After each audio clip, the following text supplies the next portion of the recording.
అంజలి కూడా ఫస్ట్ భర్త కూతురుకిను సెకండ్ భర్త కూతురు చిన్నమ్మాయిని మంచిగా చూసుకొని పెద్ద అమ్మాయిని మంచిగా చూడకపోవడం, ఆ తర్వాత అనేక సార్లు అబ్యూజ్మెంట్ చేయడం, అట్లకళ్ళతో వార్తలు పెట్టడం, ఇవన్నీ కూడా తరచూ చేసేది అంటూ ఫ్రెండ్స్ అందరు కూడా చెప్తున్నారు.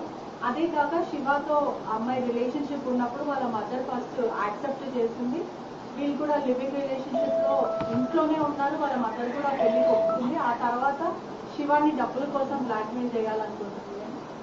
అదే మీరు చెప్పిన వాటిలో చాలా విషయాలు నేను కూడా కవర్ చేశాను, దాదాపుగా అవే చెప్పాను.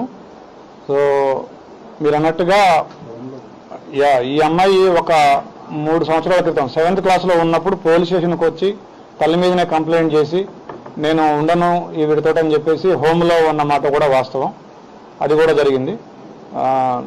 ఈ అమ్మాయి మా ఇంట్రాగేషన్లో కూడా దాదాపుగా మీరు చెప్పిన పాయింట్లన్నింటినీ కూడా ఏకీభవిస్తూ ఈ అమ్మాయి చెప్పిన పాయింట్లు నన్ను ఎక్కువగా కొడుతూ ఉండేది అనేది, నన్ను ప్రేమగా చూసుకోలేదని నాకు అనిపించిందని కూడా అమ్మాయి చెప్పడం జరిగింది.